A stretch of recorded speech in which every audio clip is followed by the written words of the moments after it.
Welcome to Soul Sisteries. Okay, we just had the best conversation with Dr. Ali Herweck, MD, and I am so excited to introduce her to everybody and let you all just come along with this journey with us. Welcome to Soul Sisteries, everyone. Come on along.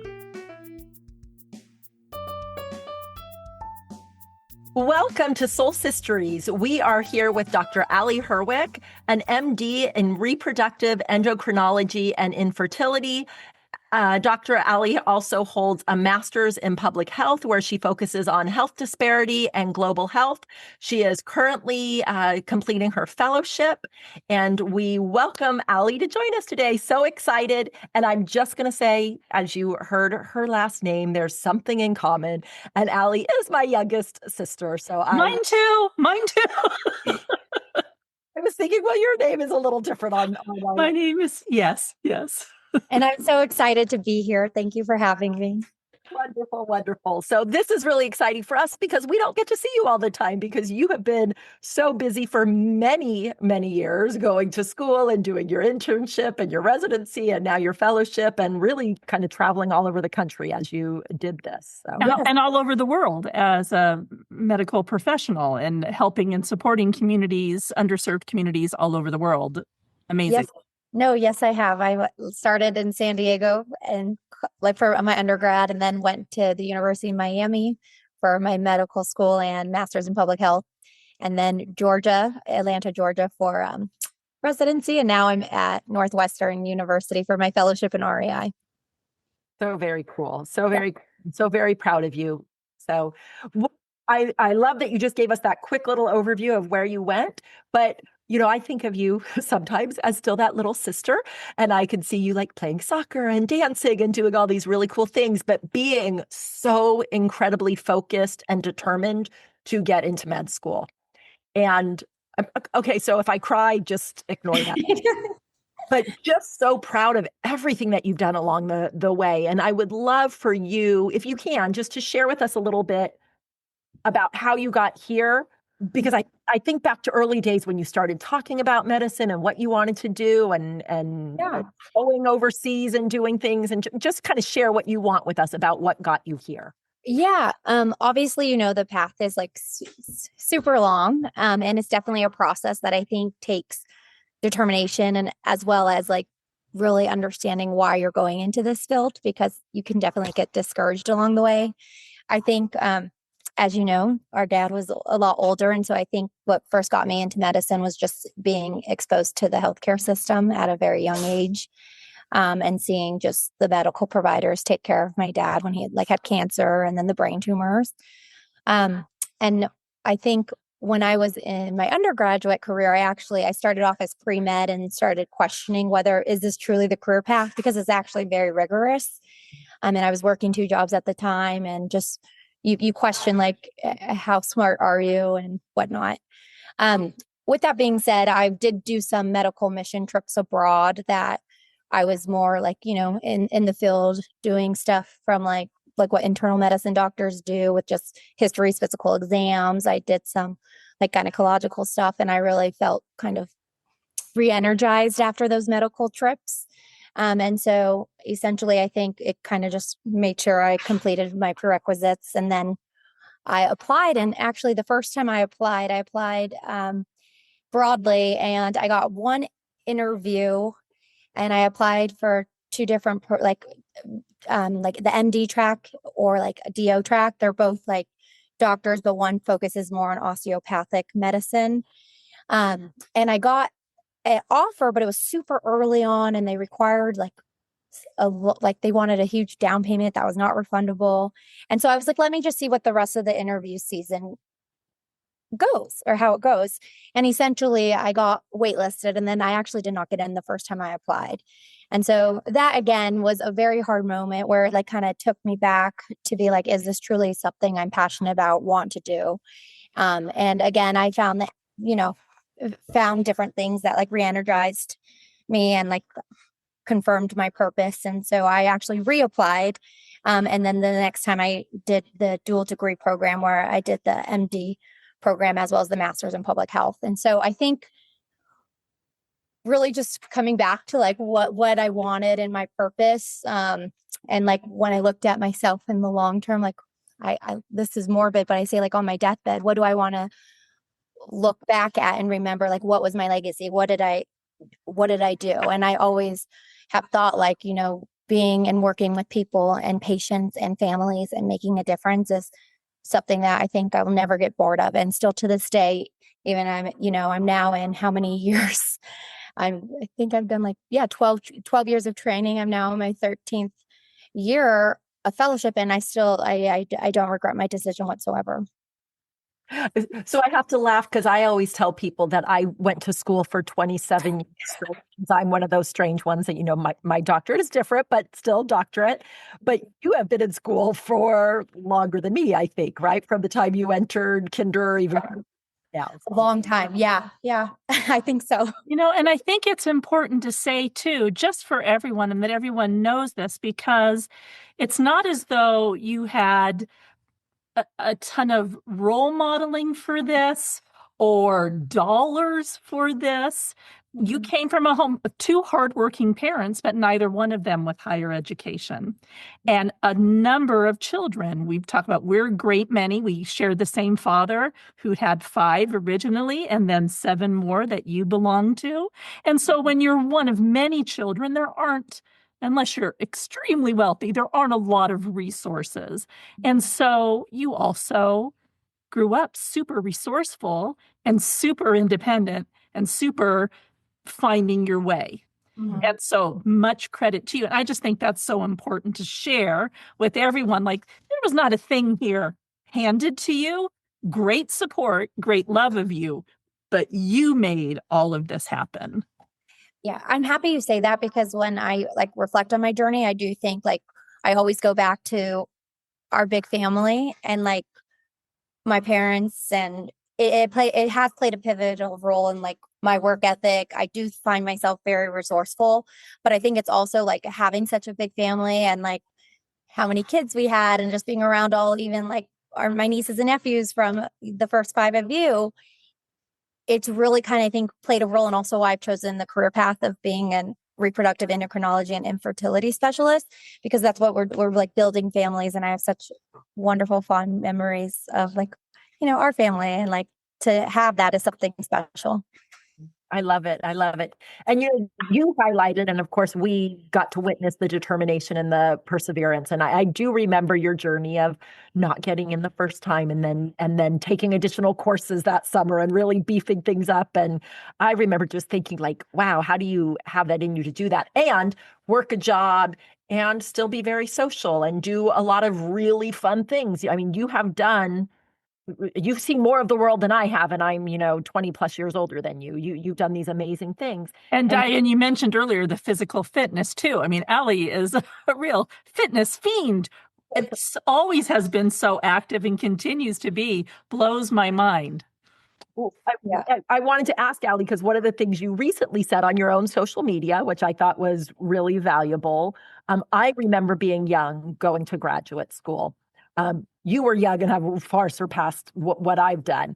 You're beautiful and incredibly intelligent. And I remember you sharing a long time ago what somebody had said to you about not being able to be taken seriously because really of your beauty and what that was like. Can you just share a little bit about that? Because I think that's so important for people to hear about. And everybody's not seeing Allie right now. It's important to say, because this is not just two sisters who are very fond of you and are looking at you. I mean, Allie is undeniably a gorgeous person by anybody's standards. And she's blonde and fabulous, and so is going to present a certain way to the world. So, okay, the question goes back to you, Allie. Thank you, though. You're too sweet.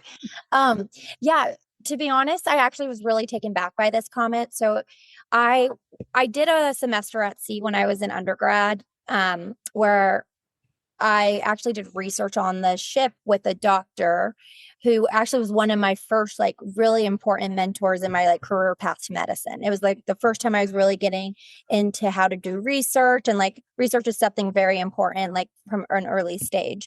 And so I worked with him all semester, but we stayed in touch because he knew I wanted to apply to medical school. And so one time when he was in town, because he was from another state and university, we met to go over just like me applying and the application process. And I remember at our meeting, like one of his last comments to me was basically that I should maybe, because I do highlight my hair, but that I should maybe like not have it as highlighted, and because people might perceive me the wrong way with my bubbly personality. And basically like was an inference of like people might not see me as like perceive me as essentially like non-intelligent.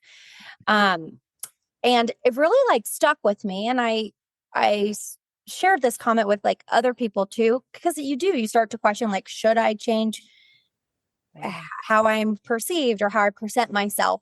And it really like comes back to like trying to trust in yourself and believe in yourself and have your own confidence, um, to really not listen to someone. So it was actually very hard, and I'm very happy I didn't listen to this individual. I mean, they were very helpful in other regards, but it just was a comment that I think I was taken back to, because this person was a important mentor in my early journey of going to medicine. Yeah. Mhm. Yeah, and how neat that you could, I don't know if you see yourself as a role model, but I know that you've worked with a lot of younger doctors and medical students coming up behind you, and for them to get to kind of see you as a mentor and a role model now, and knowing that they can be themselves when they enter this profession. Yeah. I think it's a very important, that people should, and they should embrace themselves, and also be not ashamed of like their hardships or failures along the way. Even sometimes, like, even though where I'm at right now, and it's like, oh yeah, it took me twice, I had to apply. It still sometimes is like an ego thing, but it's like, no, like this is my journey, and like other people have their own journey, and I think embracing that is important, especially if you want to inspire like future generations to follow certain paths.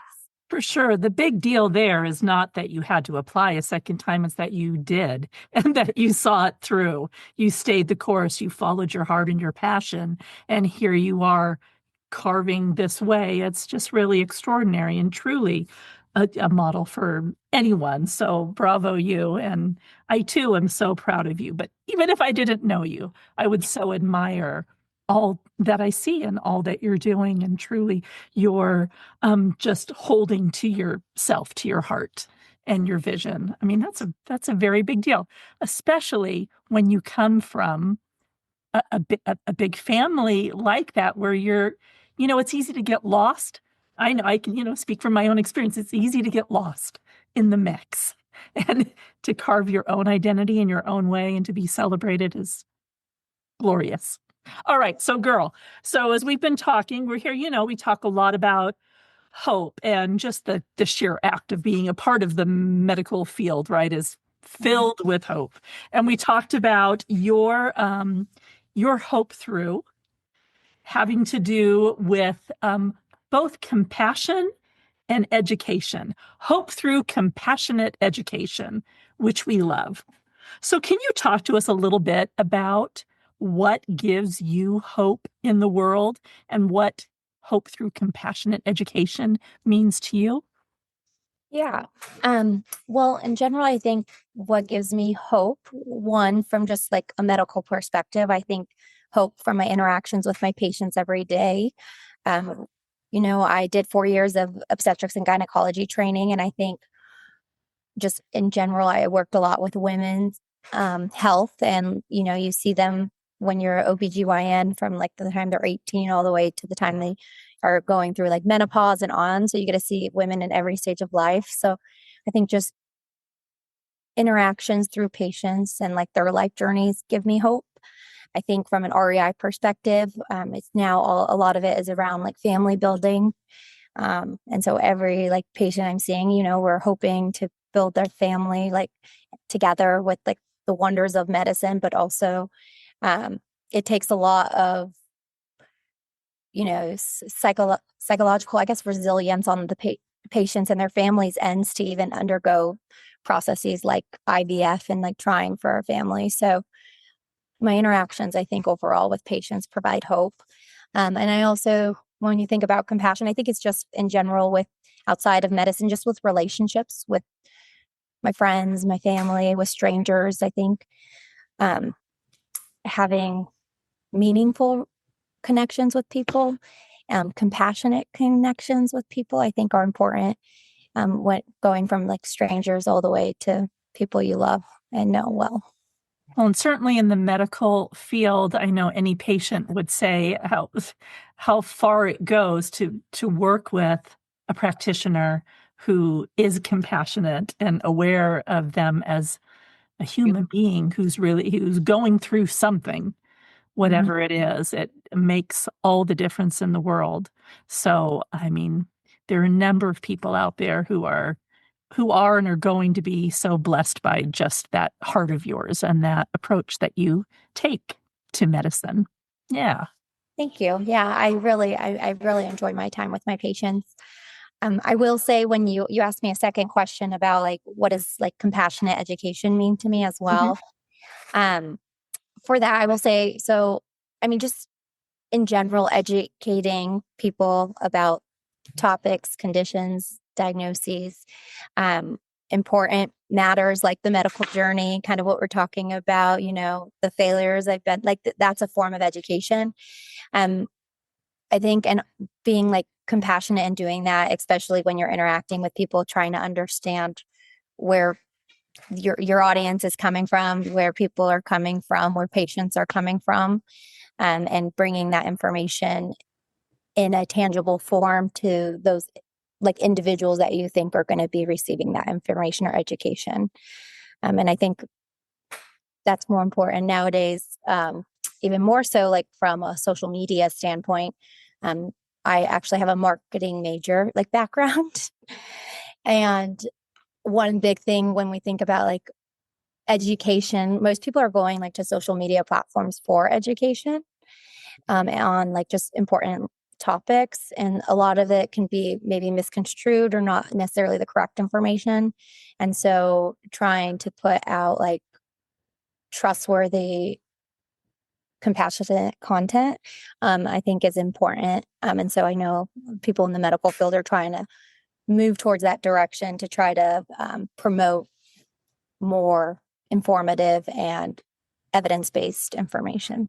Yeah, and that is so important. I love that you said that evidence-based piece and the research background, because there is so much misinformation on the internet and on all the social media platforms. So it's great when people like you are willing to step up and have this professional platform to share valid, valuable information. And I will say, watching you just do this over the last few weeks, they're fun too. I am well past having my babies. I'm not having any more. Someday maybe be a grandma, who knows?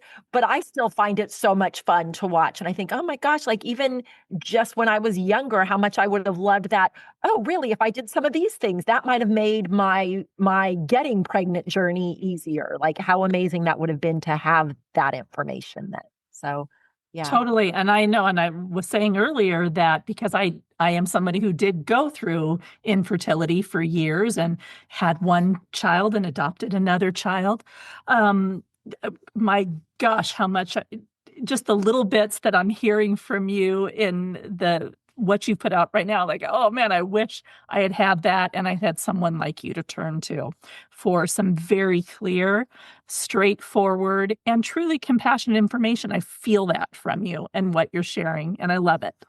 Oh, great. Well, I'm so happy that you actually see some value in it, because it is when you start doing it, you're just like, I hope people like appreciate it, or this is educational. And you really don't get much like feedback on whether or not people find it educational or helpful. So it's nice to hear that. And I think one of my fiance, he always says, just like say what's important to you, and like the people who are going to want to know that stuff are going to come find you. So if you are passionate about what you're sharing and talking about, that's the most important part. Yeah, for sure. For sure. You're here. Yeah. Let me ask you, because you talked about the connections you make with your patients, the connections in your family, which are so important. And Donna and I talk about a lot about soul connections and what that's like. How do you get the confidence to do what you do? Because even I'm sitting here looking at you, Allie, I'm watching this whole progression over the last many years that I've known you now, right? And thinking like, how do you have, I don't know, the guts, the chutzpah, that you could just do it, put yourself out there in social media, connect with these patients who are going through some really difficult times. I don't know, to go through the interview process, just all of those things. Were you born with the confidence? Did you develop it? Did you push yourself through something? Can you talk a little bit about that? Yeah, I think that's a great question. And I think it's obviously there's multiple components. I think just one big component is like through failure. Like, when you get knocked down, you get back up and yeah, I know the song. There's multiple times where it's like I'd put myself out there and I'd like get knocked down. I mean, even from, I don't know, going back to even high school, like I would run for these positions in the student body and like you're like promoting yourself and then I wouldn't get picked and it was just like it hurt you, so like it really was like an ego thing, but then you're like, no, I'm just gonna try again, like this is important to me. And so I think through like putting yourself out there and like having those failures, it gives you perspective where it's not you're all like if you keep moving forward, you're gonna get to what is where you're supposed to be. So I think those failures are very important to build confidence. And I always think like I'm a big believer, like everything happens for a reason. Like the first time I didn't get into med school, I reapplied. I got into that dual degree program where I did my master's in public health. I wasn't even thinking about doing a master's in public health the first time around. So I think it was all meant to be.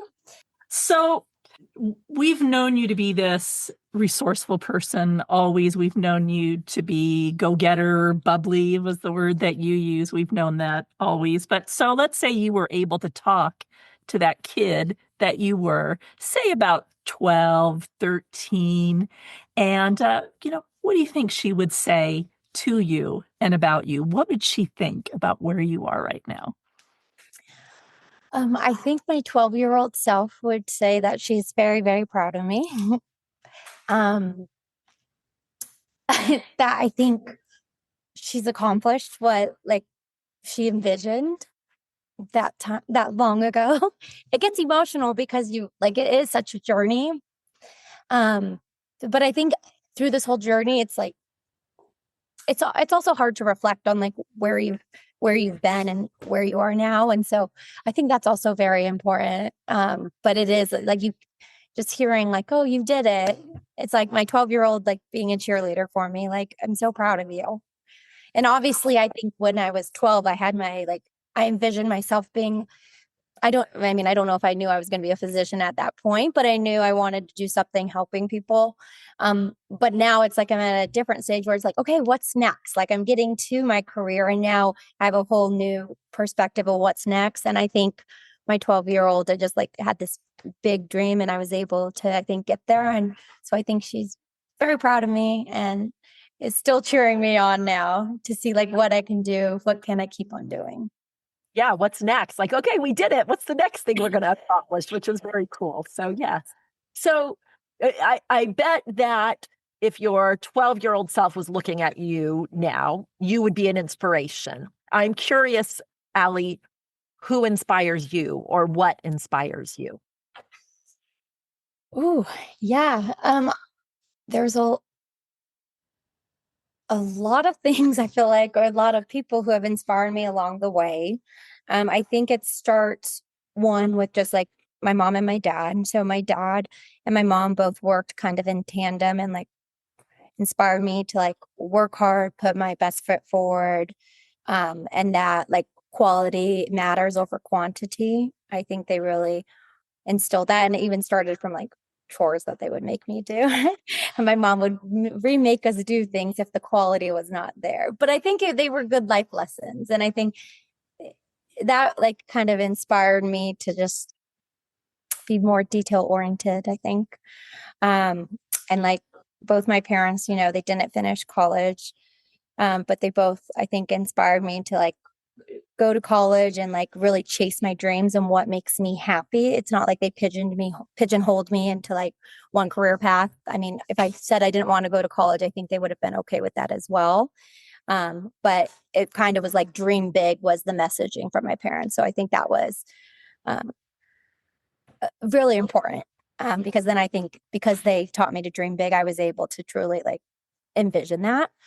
Obviously, I have many sisters above me who have paved very successful lives and careers, and like literally all the girls are very successful in what they've done. So I think me being the youngest, I fortunately like, although it's not necessarily always been like, you know, in medicine, but it's different areas, and just seeing that you're able to come from a family where you have to work hard and that you can accomplish what you want to do. Um, that has played a role in it. And then obviously throughout my like career, I have certain people that have been like important and why I chose OBGYN. Like I found somebody that I really um like there were qualities about this person and how they interact with people around them that you're like, oh, I just want to be just like you. Like you're such a good listener. You're so compassionate. Your patients love you. And so you find people and it kind of inspires you in different ways. So I'd say my parents, I think my sisters, and then obviously I have people from my career path. And specifically REI, I have to thank Dr. Kawas and Dr. Hip at Emory. They played key roles at Emory, really making me feel confident in my decision to go to REI.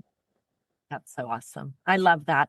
And I love that you kind of have a shout out to them also, but even just talking about like one door closes and you just kept going and really made the door open for you. And the fact that you ended up at that program for your residency and were able to learn from those doctors. I mean, I mean, you made that happen, you know, just amazing. So yeah, I'm looking forward to seeing all the, you know, what comes next for you also, just like your little 12-year-old self. I want to see where you go, what's after this fellowship and, you know, what amazing things you do. So I do want to highlight that because going back to just like failures, I think it's important.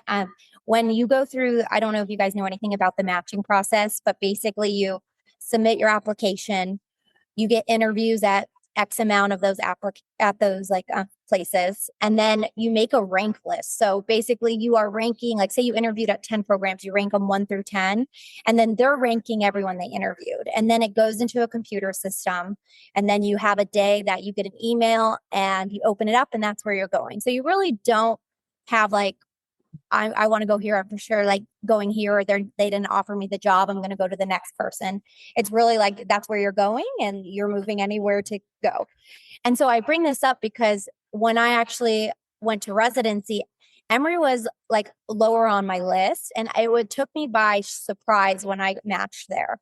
And I was in like shock because I didn't even think I would go that low on my list. But truthfully, it was like a blessing in disguise. They had such a strong REI program. It like allowed for me to do so much research during my residency career. So just anybody who listens to this, who's on like the medical journey, just things happen for a reason and it's going to work out. And you also make the best of the opportunities you're given. And you, as long as you're resourceful and you're determined, you will figure it out. yeah. Really And if good points. Yeah, if I'm correct, and maybe I'm remembering this incorrectly, so you can tell me I am, but I think you wanted to stay in California, which is where we're all born and raised. I think that was kind of like the hope to remain in California. So making that move across country for school and for residency was not originally in your plan, but amazing things happened because of those moves. So Absolutely. And I will say like twofold. Obviously, like once I like matched at these other places, or like even for med school when I went to Miami, like you obviously get the sense of impending like doom kind of. It's like kind of like, oh my God, am I really moving across the country? But then it's like a mindset where it's like, this is such a great opportunity. I'm like truly going out on my own. Nobody is with me from my family or my like safety net. So it challenges you in different ways. So I think that is also a very wonderful opportunity that I had. And I got to understand the United States more from like, California, Florida, Georgia, Illinois, living in all different states. They're all very different. And Yeah.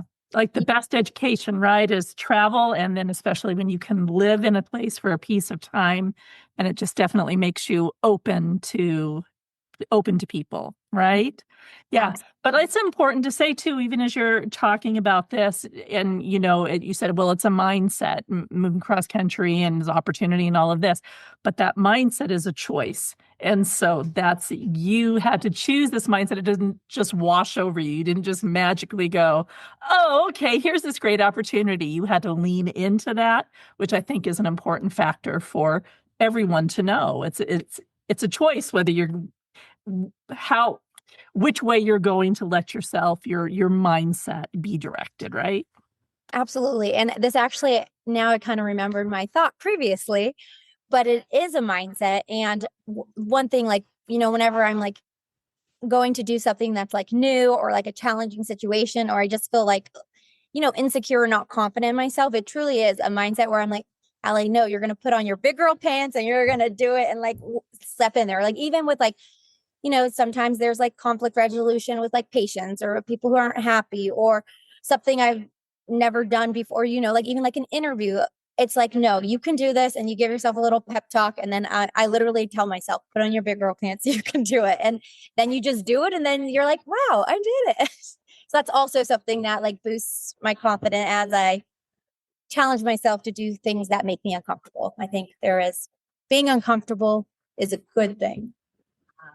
That's awesome. So, girl, do you have, to get you through and to help you stay in that mindset, do you have a particular life philosophy? Is it like put on your big girl pants? Like, what is that life philosophy that holds you in good stead through all the ups and downs?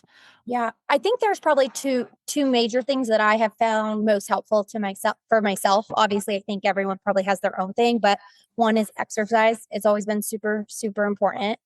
To me, I was very active. As you know, I played a lot of sports growing up, like soccer, but it's literally not only for like my physical health, but for my emotional, mental health. I feel like it kind of resets me with like the endorphins that get released. And so even if I'm in like a challenging time in my life or day, it's like a reset. So I think really prioritizing physical fitness in some form.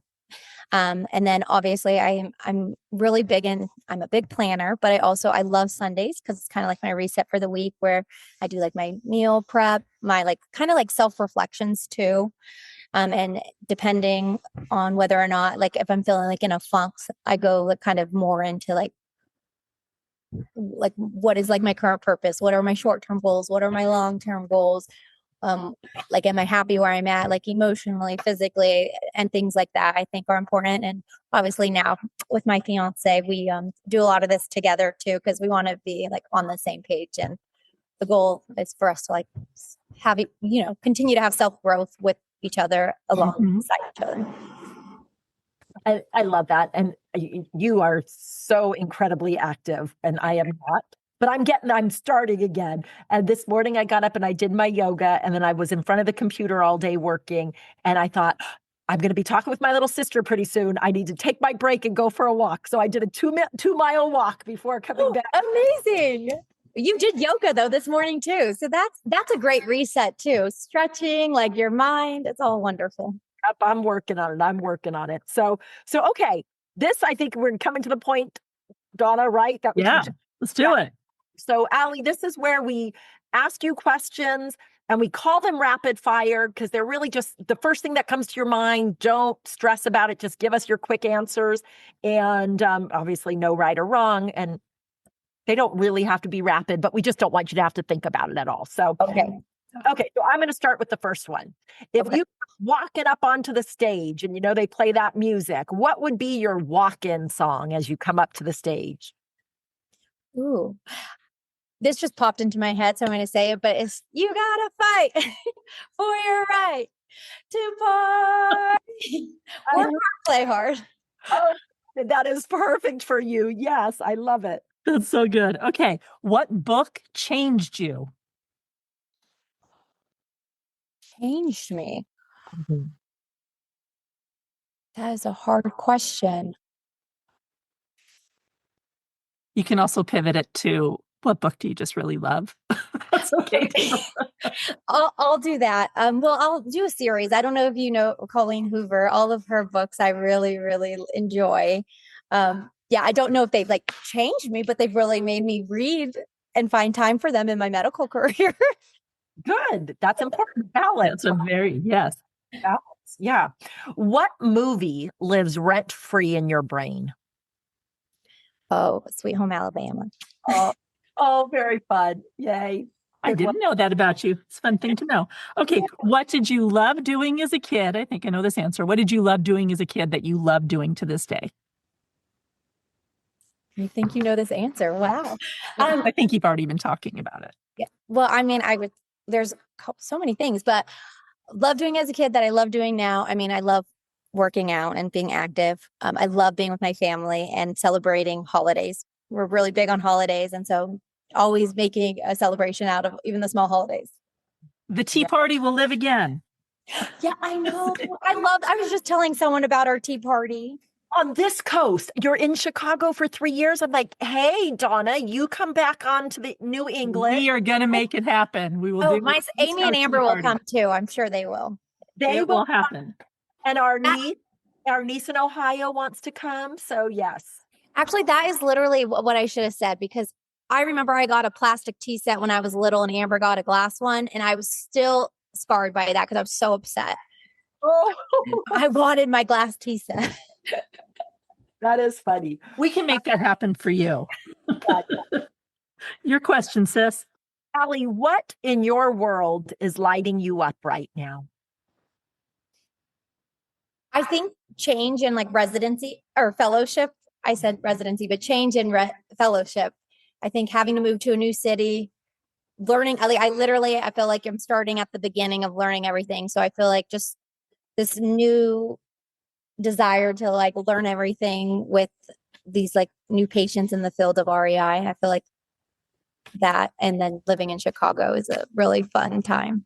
What a great city and a great place to be. I mean, oh my gosh. Who knew that Chicago was so amazing? I had no idea. And it actually is beautiful and there's so much to do. It is an exceptional city, a great place to visit. And I know a number of people who are from there, live there, who adore it. So yeah. Come visit me.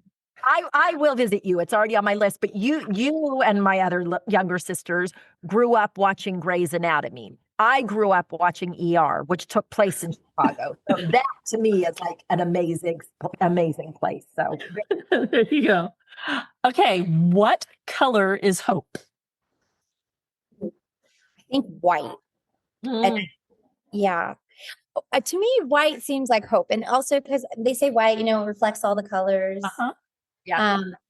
I just think it's also like a clear canvas. Like you can put anything on there. So to me, I would say white.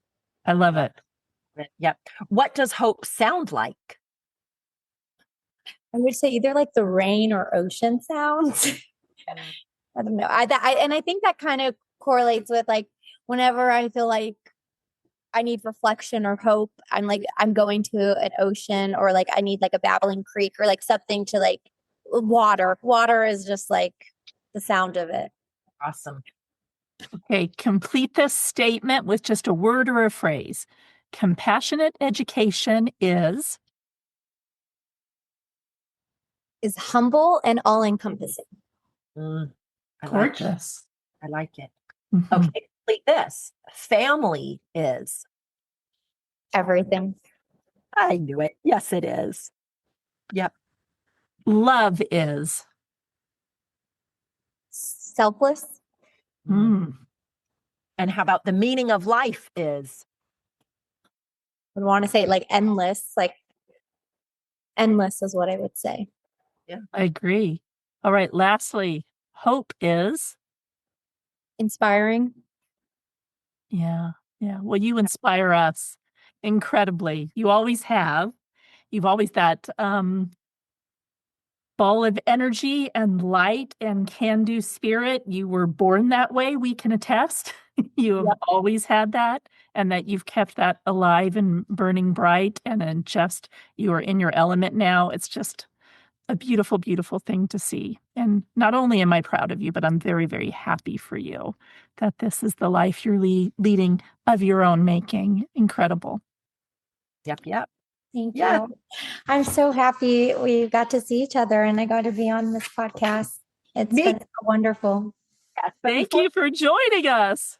Go ahead. sis. before we wrap up, though, I want to Yeah. make sure everybody knows how they can find you. So I Yeah. know you social media. I know you're practicing in Chicago. If somebody is looking for you, where can they find you? Yeah. Well, so I am a practicing fellow at Northwestern. But you can find me on my social media handles. I have an Instagram page that is Allie Herweck, MD. And then I have a TikTok page that is exactly the same thing at Allie Herweck, MD. Okay, perfect. And we will make sure we post those with this podcast and everywhere we post it on our own socials, your information there. So everybody following, I mean, not only like, follow, share us, but go to Allie with an I, Allie Herweck, MD, and like, follow, share there as well. Totally worth it. Very much worth your time to listen. Little snippets of gold. And plus you get the sunshine of Allie while you listen in. Allie, thank you. Thank you. Thank you for joining us. Yes. I'm so happy to be here. Yes. Mwah. We love you. Thank you, everyone. Thanks for joining us today on Soul Sisteries. And thanks for sharing stories with us. We'd love to hear your stories as well and keep the conversation going, absolutely keeping the hope going. So we're really hopeful that you'll connect with our guests as well who have great stories to share. Go ahead and follow them in various social media platforms or live venues, wherever it is that they're performing and sharing what they do. We would love to have you follow us on all of our social media platforms, subscribe and rate, as that will help us get our message of hope out to others. Thanks for listening to Soul Sisteries.